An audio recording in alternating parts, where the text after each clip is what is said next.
નમસ્તે મિત્રો, હું છું નવરંગ સેન અને સ્વાગત છે આપનું આઈ એમ ગુજરાતના અમેરિકા સ્પેશિયલ મોર્નિંગ ન્યૂઝ બુલેટિનમાં. સોમવાર જાન્યુઆરી 19ના સવારના બુલેટિનમાં જાણીશું મિનેસોટામાં આઈસ દ્વારા પકડવામાં આવેલા 2 ઇન્ડિયન સ્ટુડન્ટ્સનું શું થયું અને આ ઘટના બાદ લીગલ સ્ટેટસ પર અમેરિકામાં રહેતા લોકોએ શેનું ખાસ ધ્યાન રાખવું તેની માહિતી, તેમજ સતત ઘટતા અપ્રુવલ રેટિંગ વચ્ચે હવે માસ ડિપોર્ટેશન જ કેમ ટ્રમ્પને બચાવી શકે તેમ છે તેનો એક અહેવાલ, અને ચીનની કઈ નવી સ્ટ્રેટેજીને કારણે અમેરિકન ડોલરનું ભવિષ્ય અનિશ્ચિત બનવાની સાથે ગોલ્ડના ભાવમાં હજુ પણ વધારો થવાની શક્યતા છે તેનો એક ડિટેલ્ડ રિપોર્ટ, અને છેલ્લે વાત અમેરિકામાંથી ગાયબ થઈ રહેલી સસ્તી ગાડીઓની આજના આ મોર્નિંગ બુલેટિનમાં. મિનેસોટામાં ચાલી રહેલા ઇમિગ્રેશન એન્ફોર્સમેન્ટ દરમિયાન 2 ઇન્ડિયન સ્ટુડન્ટ્સને સેન્ટ લુઇસ પાર્કમાં આવેલી એક ઇન્ડિયન રેસ્ટોરાંમાંથી પકડવામાં આવ્યા હોવાના કથિત સમાચાર પર હવે એક નવું અપડેટ આવ્યું છે. આ બંને સ્ટુડન્ટ્સ જાન્યુઆરી 15ના રોજ અરેસ્ટ થયા હતા અને હવે એવું જાણવા મળી રહ્યું છે કે અમુક કલાકો સુધી તેમને કસ્ટડીમાં રખાયા બાદ રિલીઝ કરી દેવામાં આવ્યા છે. કેટલાક રિપોર્ટ્સમાં કરવામાં આવેલા દાવા અનુસાર F1 વિઝા પર યુએસમાં ભણતા આ બંને ઇન્ડિયન સ્ટુડન્ટ્સના લીગલ સ્ટેટસનું વેરિફિકેશન કર્યા બાદ તેમને છોડી દેવામાં આવ્યા હતા. આ બંને સ્ટુડન્ટ્સ ભલે આઈસી કસ્ટડીમાંથી રિલીઝ થઈ ગયા હોય, પણ આ ઘટનાથી બોધપાઠ લઈ અમેરિકામાં લીગલ સ્ટેટસ પર રહેતા લોકોએ શેનું ખાસ ધ્યાન રાખવું જોઈએ તે સમજવાની ખાસ જરૂર છે, અને આવી કેટલીક મહત્વની વાતો જાણીશું આ વિડીયોમાં. આ બંને સ્ટુડન્ટ્સને અટકાયતમાં લેવામાં આવ્યા ત્યારે એવું કહેવાય રહ્યું હતું કે તે બંને ઇન્ડિયન રેસ્ટોરન્ટમાં જોબ કરતા હતા, પણ તે ખરેખર ત્યાં નોકરી જ કરતા હતા કે નહીં તેની કોઈ સ્પષ્ટતા નથી થઈ શકી, તેમજ આ સ્ટુડન્ટ્સની ઓળખ પણ જાહેર કરવામાં નથી આવી, તેમજ તેઓ ઇન્ડિયામાં ક્યાંના છે તેની પણ કોઈ વિગતો ઉપલબ્ધ નથી.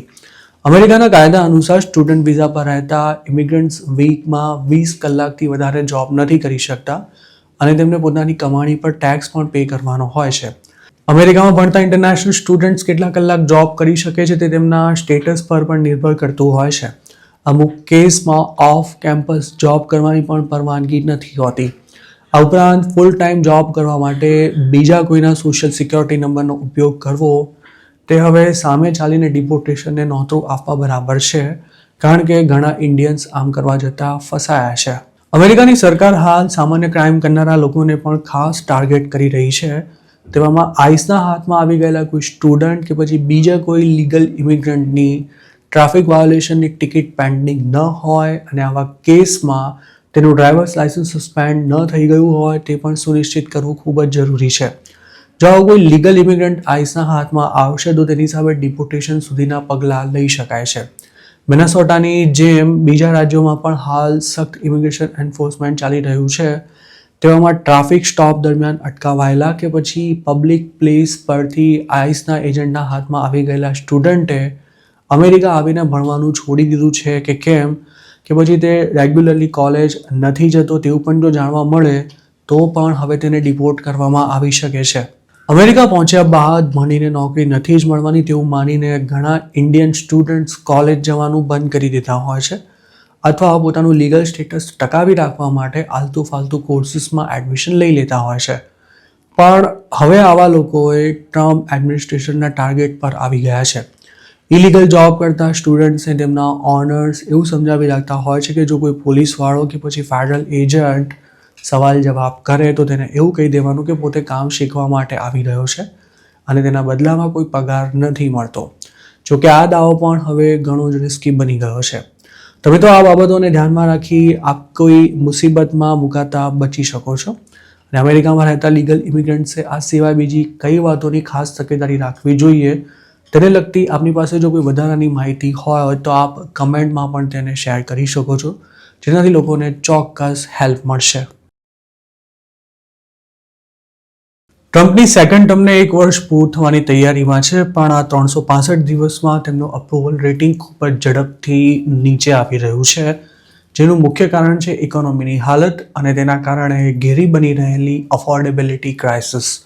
જોકે આર્થિક મોરચે કંઈ ખાસ ન ઉકાળી શકેલા ટ્રમ્પ માટે માસ ડિપોર્ટેશન પોતાની પોપ્યુલારિટી ટકાવી રાખવાનું બ્રહ્માસ્ત્ર સાબિત થતું દેખાઈ રહ્યું છે. જેમ પહેલી ટર્મમાં ટ્રમ્પ માટે ઘટતા અપ્રુવલ રેટિંગ વચ્ચે પણ ઇકોનોમીની પ્રમાણમાં સારી સ્થિતિ તેમના માટે પ્લસ પોઈન્ટ રહી હતી, તેવું જ કંઈક તેમની સેકન્ડ ટર્મમાં ઇમિગ્રેશનના મુદ્દે થઈ રહ્યું છે. જે અમેરિકન્સ ટ્રમ્પની પ્રેસિડેન્સીથી ખુશ છે તેમાંના મોટાભાગના ઇમિગ્રેશન બાબતે તેમણે કરેલી કામગીરીનો હવાલો આપી રહ્યા છે. ટ્રમ્પના શાસનથી પબ્લિક કેટલી ખુશ છે તે જાણવા માટે CNN દ્વારા કરવામાં આવેલા એક લેટેસ્ટ પોલમાં જાણવા મળ્યું છે કે મોટાભાગના અમેરિકન્સનું એવું માનવું છે કે પ્રેસિડેન્ટ નકામા મુદ્દા પર વધારે પડતું ધ્યાન આપી રહ્યા છે, જ્યારે કોસ્ટ ઓફ લિવિંગના મામલે તેઓ ખાસ કંઈ નથી કરી રહ્યા. આ પોલમાં ભાગ લેનારા 58% અમેરિકન્સે ટ્રમ્પ 2.0ના પહેલા વર્ષને નિષ્ફળ પણ ગણાવ્યું હતું. 2026ના અંતમાં અમેરિકામાં મધ્યસત્ર ચૂંટણી થવાની છે, જેને લઈને રિપબ્લિકન્સ ટેન્શનમાં છે. તેવામાં ટ્રમ્પનું સતત ઘટતું અપ્રુવલ રેટિંગ અને ખાસ તો અફોર્ડેબિલિટી ક્રાઇસિસ રિપબ્લિકન્સનું ટેન્શન વધારી રહ્યા છે. ખુદ ટ્રમ્પ પણ પોતાની પાર્ટીના લોકોને વોર્નિંગ આપી ચૂક્યા છે કે જો મિડ ટર્મ્સનું પરિણામ તેમની તરફેણમાં ન આવ્યું તો ડેમોક્રેટ્સ તેમને ઇમ્પીચ કરશે. અમેરિકન્સનું માનવું છે કે દેશ માટે સૌથી મહત્વના મુદ્દામાં ઇકોનોમી ટોપ પર આવે છે, પણ ટ્રમ્પ તેને ટ્રેક પર લાવવા માટે કંઈ કરી રહ્યા હોય તેવું અમેરિકાના બહુમતી લોકોને નથી લાગી રહ્યું. એટલું જ નહીં, ટ્રમ્પ જે રીતે અમેરિકન કલ્ચર પર પ્રેસિડેન્શિયલ પાવરનો ઉપયોગ કરી પોતાનો સિક્કો મારી રહ્યા છે તેનાથી પણ અમેરિકન્સ ચિંતિત છે. આ પોલમાં ભાગ લેનારા માત્ર 63% લોકોએ ઇકોનોમી માટે પોઝિટિવ રેટિંગ આપ્યું હતું, જ્યારે તેની પહેલાના પોલમાં આ પ્રમાણ 40% હતું. મહત્વની વાત એ છે કે જાન્યુઆરીમાં ટ્રમ્પે સત્તા ગ્રહણ કરી ત્યારે 56% અમેરિકન્સ માનતા હતા કે ઇકોનોમી સારું પરફોર્મ કરી રહી છે.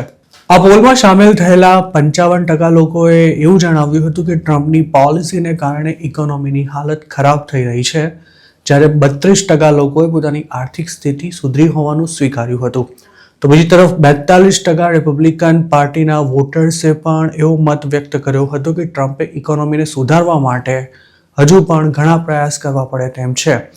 ટ્રમ્પ પબ્લિકને સીધા સ્પર્શતા હોય તેવા મુદ્દા પર ખાસ ધ્યાન નથી આપી રહ્યા તેવું માનનારા અમેરિકન્સની સંખ્યા પણ વધી રહી છે. માત્ર 33% અમેરિકન્સનું જ માનવું છે કે ટ્રમ્પ જનતાની ફિકર કરે છે. ટ્રમ્પની અત્યાર સુધીની પોલિટિકલ કરિયરમાં આ મુદ્દા પર તેમનું અપ્રુવલ રેટિંગ આટલું નીચું ક્યારેય પણ નથી ગયું. પોલમાં ભાગ લેનારા માત્ર 63% લોકો એવું કહ્યું હતું કે ટ્રમ્પ પોતાના અંગત હિતને દેશ હિત કરતાં વધુ મહત્વ આપે છે. ટ્રમ્પનું લેટેસ્ટ ઓવરઓલ અપ્રુવલ રેટિંગ હાલ 39% નોંધાયું છે, તેમજ તેમના પરફોર્મન્સને લગતા લગભગ દરેક માપદંડમાં પબ્લિક ઓપિનિયન નેગેટિવ થઈ રહ્યું છે. ફેબ્રુઆરી 2025માં તેમનું અપ્રુવલ રેટિંગ 48% હતું, જે તેમની સેકન્ડ ટર્મના માત્ર 100 જ દિવસની અંદર નીચું જવા લાગ્યું હતું અને ત્યારથી જ તે 30થી 40ની વચ્ચે રહ્યું છે. મતલબ કે ટ્રમ્પ પણ હવે બાઇડન જેવી જ સ્થિતિમાં આવી ગયા છે તેવું આ આંકડા દર્શાવી રહ્યા છે. તેમજ પોતે આર્થિક મોરચે મજબૂત લડત આપી રહ્યા હોવાનું પણ તેઓ પબ્લિકને મનાવી શકવામાં નિષ્ફળ રહ્યા છે. ઇન્ડિપેન્ડન્ટ વોટર્સમાં ટ્રમ્પની પોપ્યુલારિટી ઘટીને 29%ના ઓલ ટાઈમ લો પર આવી ગઈ છે અને યંગ લેટિનો વોટર્સ પણ તેમને ખાસ પસંદ નથી કરી રહ્યા. આ અંગે આપનું શું માનવું છે તેમને કમેન્ટમાં ચોક્કસ જણાવજો. ટ્રમ્પ ભલે પોતાને ગમે તેટલા પાવરફુલ સમજતા હોય, પણ ચીન તેમની લગભગ તમામ ચાલોને પોતાની હોશિયારીથી નિષ્ફળ બનાવી રહ્યું છે. ખાસ તો ચીનની લેટેસ્ટ સ્ટ્રેટેજીને કારણે ડોલર પરનું પ્રેશર વધી શકે છે, તેમજ ગ્લોબલ માર્કેટમાં ગોલ્ડના ભાવ હજુ પણ ઊંચા જઈ શકે છે. એટલું જ નહીં, અમેરિકા માટે હવે નવું દેવું કરવાનું પણ વધારે મોંઘું થઈ શકે છે, જેની અસર વ્યાજ દર સહિતની બાબતો પર પડી શકે છે. જો આમ થયું તો ટ્રમ્પ માટે આર્થિક મોરચો સંભાળવો વધુ મુશ્કેલ બની શકે છે અને ઘટતા જતા અપ્રુવલ રેટિંગ વચ્ચે તેમની સામેની નારાજગી પણ વધી શકે છે. આવું કઈ રીતે થઈ શકે છે તે સમજીશું આ વિડીયોમાં. ચીને 2025માં ટ્રમ્પે લાદેલા આકરા ટેરિફ બાદ પણ $1.19 trillion record break trade surplus હાંસલ કર્યા બાદ હવે એવા સમાચાર આવી રહ્યા છે કે ટ્રમ્પના છમકલાની ગંભીર નોંધ લેતા ચીનની સરકાર US ટ્રેઝરી બોન્ડની સતત વેચવાલી કરી રહી છે. નવેમ્બર 2025ના આંકડા અનુસાર અમેરિકન બોન્ડમાં ચીનનું રોકાણ 2008ના સૌથી નીચલા સ્તર પર પહોંચી ગયું છે. ટ્રમ્પ ફેડ રિઝર્વના ચેરમેન જેરોમ પોવલને ઘર ભેગા કરવાના નીત નવા ત્રાગા કરી રહ્યા છે. તેવામાં ચીનનો અમેરિકન બોન્ડમાંથી વિશ્વાસ ડગુમગુ થઈ રહ્યો છે. ખાસ વાત એ છે કે જો ફેડ રિઝર્વનું સુકાન ટ્રમ્પ પોતાના માણસે સોંપવામાં સફળ રહે તો તેની અસર અમેરિકાની ઇકોનોમી પર પણ પડ્યા વિના નથી રહેવાની અને આમ થાય તો બોન્ડમાં રોકાણ કરવું જોખમી સાબિત થઈ શકે છે.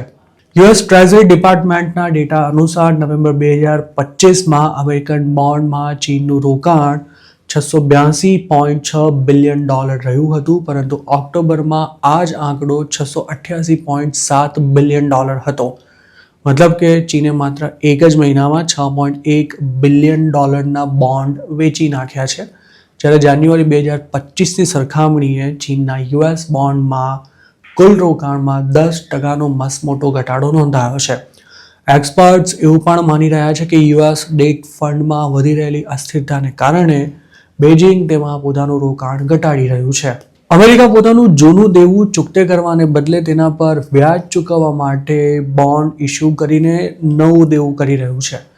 ટ્રમ્પ એક તરફ દેશનું દેવું ઘટાડવાની વાતો તો કરી રહ્યા છે, પણ તેમના બિગ બ્યુટીફુલ લોને કારણે ખરેખર આવું કંઈ થવાનું નથી. અધૂરામાં પૂરું જો તેઓ ફેડને પણ પોતાના ઈશારે નચાવવાનું શરૂ કરશે તો અમેરિકાની હાલત વધારે ખરાબ થવાની છે તે નક્કી છે. અને ચીન જેવો દેશ અમેરિકાની આ ચાલમાં સપડાવવા નથી માંગતો.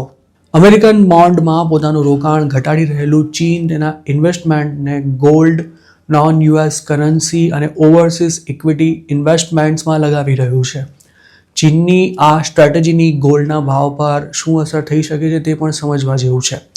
છેલ્લા 14 મહિનાથી ચીન ગોલ્ડની બમ્પર ખરીદી કરી રહ્યું છે. ડિસેમ્બર 2025માં તેણે 30,000 આઉન્સ ગોલ્ડ ખરીદ્યું હતું અને હાલ તેની પાસે 74.15 મિલિયન આઉન્સ એટલે કે 2307 ટન ગોલ્ડનો સ્ટોક પડ્યો છે, જ્યારે ઇન્ડિયા પાસે 880 ટનનો ગોલ્ડ સ્ટોક છે. ચીન ભલે યુએસ ટ્રેઝરી બોન્ડ વેચી રહ્યું હોય, પરંતુ અન્ય વિકસિત દેશો તેમાં પોતાનું રોકાણ વધારી પણ રહ્યા છે. હાલ જાપાન અને યુકે યુએસ ટ્રેઝરીના સૌથી મોટા ઓનર્સ છે. ડિસેમ્બર 2025માં જાપાને $2.6 બિલિયન નવી ખરીદી સાથે કુલ $1.2 ટ્રિલિયન અમેરિકન બોન્ડમાં રોક્યા છે, જ્યારે યુકેનું કુલ ઇન્વેસ્ટમેન્ટ $888.5 બિલિયન થાય છે.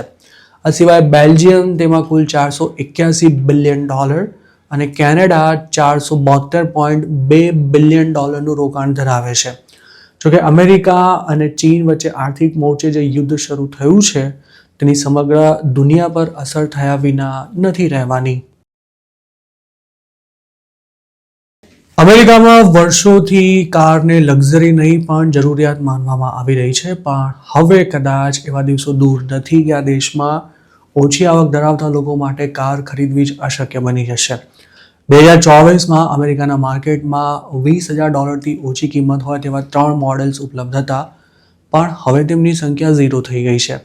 તાજેતરમાં જ રિલીઝ કરવામાં આવેલા એક રિપોર્ટ અનુસાર હવે અમેરિકામાં સસ્તી ગાડીઓ ગાયબ થઈ રહી છે અને એન્ટ્રી લેવલના મોડેલ્સની કિંમતોમાં પણ ધરખમ વધારો જોવા મળી રહ્યો છે. કોક્સ ઓટોમોટિવની બ્રાન્ડ કેલી બ્લુ બુકનું કહેવું છે કે ડિસેમ્બર 2025માં નવી કાર ખરીદનારા બાયર્સે એવરેજ $50,326 ચૂકવ્યા હતા, જે અત્યાર સુધીની રેકોર્ડ હાઈ એવરેજ પ્રાઇસ છે. તેવી જ રીતે કાર બાઇંગ સાઇટ એડમ્સે આ જ ગાળામાં એવરેજ પ્રાઇસ $49,466 રહી હોવાનું જણાવ્યું હતું. નવી કારની એવરેજ પ્રાઇસ વધી રહી હોવાનું કારણ માત્ર તેની કિંમત કે પછી મોટી અથવા મોંઘી ગાડીઓની ડિમાન્ડમાં થયેલો વધારો જ નથી. સસ્તા મોડેલ્સની સંખ્યામાં દિવસે ને દિવસે થઈ રહેલો ઘટાડો પણ તેના માટે એટલો જ જવાબદાર છે. આજથી 20 વર્ષ પહેલા લોન્ચ થયેલી નિસાન વર્ઝા કારની સ્ટાર્ટિંગ પ્રાઇસ તે વખતે $12,550 હતી અને છેલ્લે ઓક્ટોબર 2025માં તે $18,000 વેચાતી હતી, પણ ડિસેમ્બર 2025થી તેનું પ્રોડક્શન બંધ કરી દેવાયું છે. $20,000થી ઓછી કિંમત ધરાવતી તે એકમાત્ર કાર હતી, પણ હવે તે ભૂતકાળ બની ચૂકી છે. તેવી જ રીતે $18,000 વેચાતી મિત્સુબિશી મિરાજ પણ ઓગસ્ટ 2024માં જ બંધ થઈ ગઈ હતી અને $20,000થી ઓછી કિંમત ધરાવતી કિયા ફોર્ટે માર્ચ 2024માં બંધ કરી તેની જગ્યાએ K4 લોન્ચ કરવામાં આવી હતી. હાલ 20,000ની રેન્જમાં માત્ર હ્યુન્ડાઈ વેન્યુ આવે છે, જેની કિંમત $20,550 છે. યુએસમાં વેચાતી સસ્તી ગાડીઓ બીજા દેશોમાંથી ઇમ્પોર્ટ કરવામાં આવતી હતી, કારણ કે ત્યાં સસ્તી મજૂરીને કારણે પ્રોડક્શન કોસ્ટ ઓછી રહેતી હતી. જોકે ટ્રમ્પે વિદેશથી આવતી ગાડીઓ પર 25% ટેરિફ લગાવી દેતા સસ્તી ગાડીઓ પણ અદૃશ્ય થઈ રહી છે. દેશની ઇકોનોમીનો ગ્રાફ છેલ્લા ઘણા સમયથી કે શેપ દર્શાવી રહ્યો છે, એટલે કે ઓછી આવક ધરાવતા વર્ગની આવક ઘટી રહી છે, જ્યારે ધનવાન વધુને વધુ ધનવાન બનવાની સાથે વધારે ખર્ચો પણ કરી રહ્યા છે.